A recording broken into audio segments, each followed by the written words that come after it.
All right, looks We like all we just got the gang here. Need to breathe. How are all you guys doing? Nice to see you. we're good, man. We're Yeah. it's I basically just woke up or just took a shower. It's been we've been rehearsing for the shows for 3 days and we were wiped out. But we'll be ready by tomorrow. But it's been crazy week. Yeah, you got a 3-night sold out run at the Caverns. This is the new above ground venue out there. How are you feeling? Is this the first big show? Yes. Yeah, we're feeling like we're really excited, obviously, but I feel like we might have made a mistake. Who knows? We decided to do a live record as our first shows back. So we've got these 3 shows. We're taping a live record from it. So you forget how rusty you get. I mean, after it's been a long time since we've done a real show. So it's been absolute chaos up to this point, but I feel pretty good about it going into it, but it does feel like we bit off a lot more than we were ready for. Yeah, no pressure. That's a good point. I didn't even think about that. I mean, I think everyone's just excited you're recording it as a record, but yeah, so the pressure's on. When was your last show? Do you remember the last show? I think it was the last real show was on the Rock Boat, so that was been January of last year. Wow. So yeah, and it's the weird, one man. before I mean, that I know was everybody- July too. Wow. So how have you guys been? Has this been the greatest year of your lives, or the worst year of your lives, or the weirdest year? What's it been like for each of you? It's weird for me. I mean, it's been I've spent more time with my kids than ever before, which is it's been awesome and also crazy. And I'm not used to it. I've learned a lot about myself, and I'm sure everybody has. It's kind of like you're living in a house of mirrors. Being forced home. It's the first time in 15 years we've been home for this long. So I realized how not great of a homebody I am, like how much change I'm used to and I in some ways need. So I'm stoked to be getting going again. What about you, Seth? I think I discovered I really am a homebody. So that, I mean, in some ways, I guess was already kind of living a quarantine lifestyle, kind of a hermit when we're off the road. I mean, it's so busy and fast paced when we're on the road. When we're off, I just like to, shut it down, be outside and be home, stay home. It was interesting. I chatted with Hiscold and Messenger recently, and he was talking about, he's based in Durham, North Carolina, and he's been at home and spending that time with his family. And he said, I don't think I'll ever tour like that again.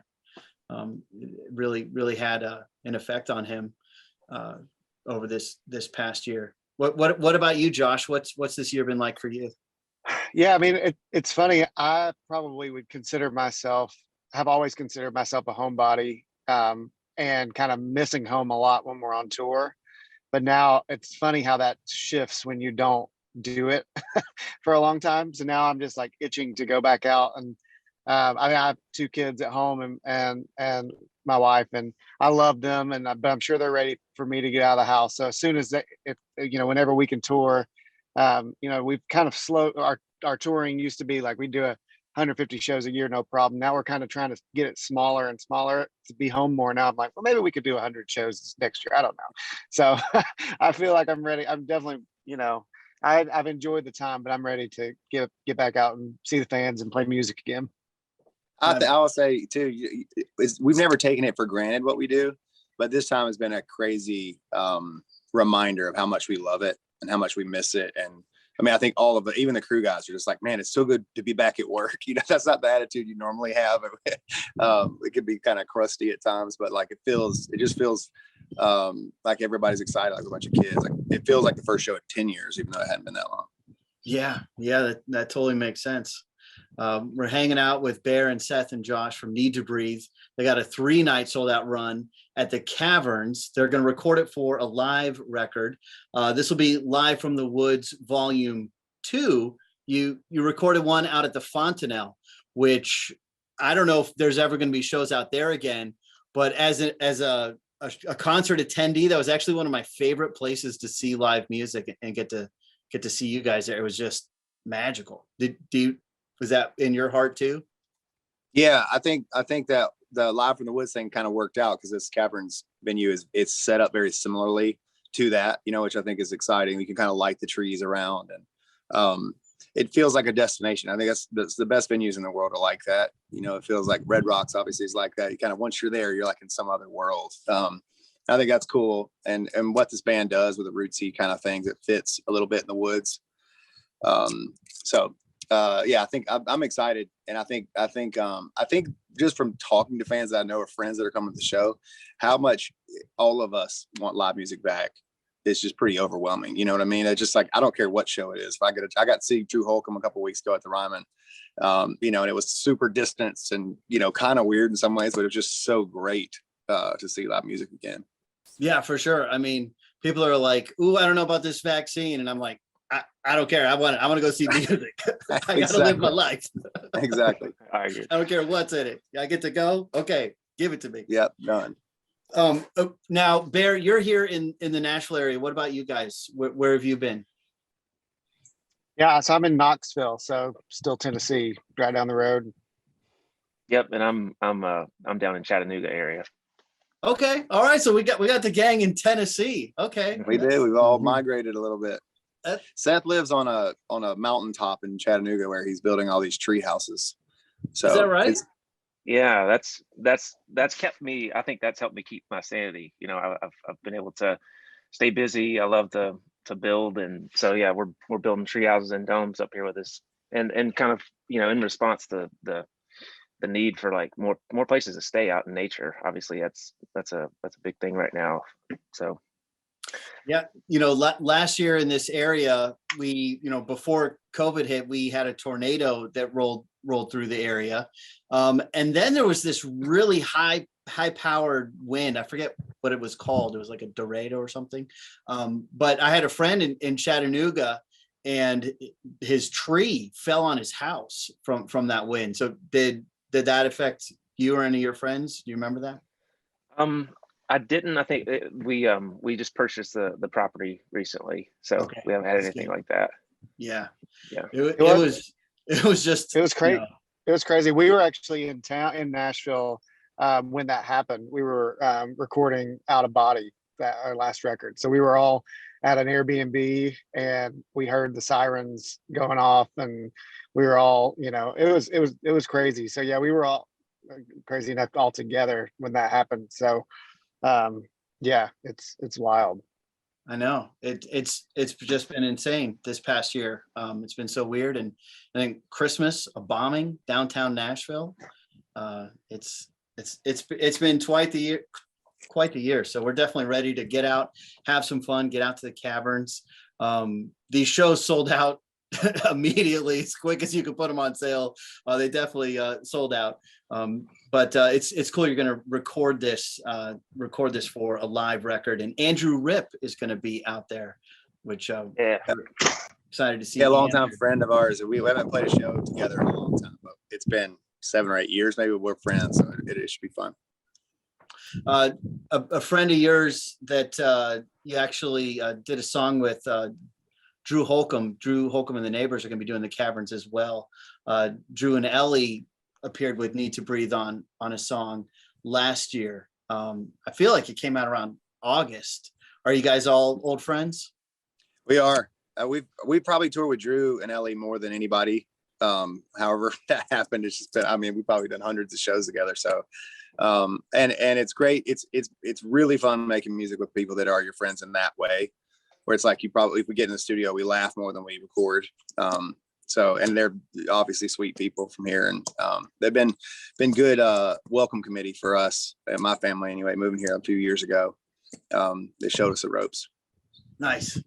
Yeah, I'm here in the Lightning 100 studio, which I couldn't believe this. It was 11 years ago we had you in here the first time, and you did Something Beautiful, which I think I've told you this before, but it's still our most viewed YouTube video of all time. It has 653,000 views. Second place goes to Old Crow Medicine Show, and they're behind you by over 300,000 views. That's unbelievable. Isn't that amazing? Wow. That is amazing. All of that's amazing. 11 years ago is amazing. And how big that is crazy. I know. Time flies. This past year was so weird because it felt like it was going by quickly and also so slowly because there was nothing to think back to when you thought about the year. Nothing was happening. Bear, I saw you just Carrie Underwood just put out a song that you guys sang together. When did you do that? Yeah, I just recorded it recently. Most intimidating thing I've ever done in my life, probably.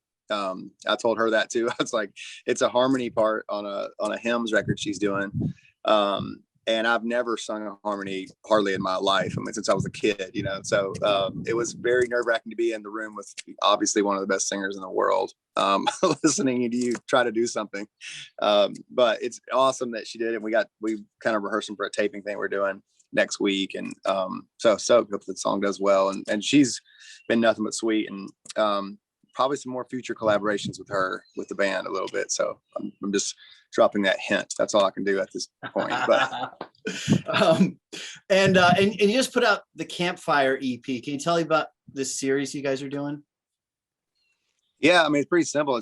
We're putting old songs. I mean, we've got 150 songs out or something, like maybe more. I don't know. It's like a crazy amount. So, and you feel like when you put albums out, what the single was or whatever, and some things get kind of lost on the back of records that we're really proud of. And so we started just kind of curating our own playlists based on the vibe. Like what's our campfire vibe? What can you put on and feel good about? You know, you're not gonna have any weird ones in there. And so yeah, we're just doing that and pulling stuff from old records, and we're gonna have some you know, all the barbecue, the river, all these like things that you can do with your friends, and you know, places you need to pull a playlist stuff. You may find this amusing, but in my mind, I've always, you know, the band Need to Breathe, originally from South Carolina, and for some reason in my mind, I always imagined that meant you were on the beach at South Carolina. I looked it up today and I was like, oh man, they were not near the beach at all. No, we were, yeah, it's the redneck part of the state where we were from. We did end up moving to Charleston for a while, so we got a little bit of that beach, you know, vibe for a little while. But yeah, we're from red clay country. That's the hardest part of Tennessee, is that we are landlocked. It is a beautiful, wonderful place, but it is a far drive to the beach. Little too far. Well, it's great to see you guys. Before I let you go, one of the things we did here at the radio station on Monday is we celebrated Women Who Rock. It was International Women's Day, and we played all female artists all day, and we play a lot of women all the time. But as gentlemen, I'm talking to you right now, can you tell me a woman who rocks, an artist, a musical artist that's one of your favorites? I know we already mentioned talking about Carrie Underwood, but who else? Who's a woman who rocks? I mean, for me, one, you know, I've had a chance to work with Ellie Holcomb a little bit more on her solo stuff this year, and I think she's just great, powerful singer. I've always liked her voice, but I really feel like she's like, and I got a chance to write on her new record, and it's just I'm stoked for people to hear that. She's one of those people for me. Nice. Yeah, I mean, so I've been kind of borderline obsessed with Phoebe Bridgers since like way before Stranger in the Alps came out. So it's kind of like a hidden thing I was listening to and like passing around. Have you heard this? And so it's super exciting to see how she's like taken off and all the Grammy nominations she got this year and SNL and all that. So I'm a big fan of hers. We love Phoebe Bridgers. Yeah. Yeah. Lauren Daigle comes to mind. We got to do a song with her, Hard Love. And that was incredible. And we before her last record, before she really started to take off, like years ago, she did a cover of one of our songs on YouTube that did really well. So it's been cool to watch her career just take off like a rocket. I saw Lauren Daigle at Pilgrimage Fest, and her band was awesome. Like I was on the other side of the field, and I was like, hey, what's that? I got to go hear this. And I walked up and I was like, oh, wow, it's legit. She's really great. Well, Bear, Seth, Josh, it's so wonderful to see you guys, and congrats about the concert. Can't wait to listen to the record and do more things. We need more. No doubt. Awesome. Thanks, man. Thanks for the support always. We appreciate it. All right. Great to see you. Yep. Yep. Get you back here in Awesome. the studio. For sure. Yeah. Come on. All right. See you guys. See you, bud. Bye.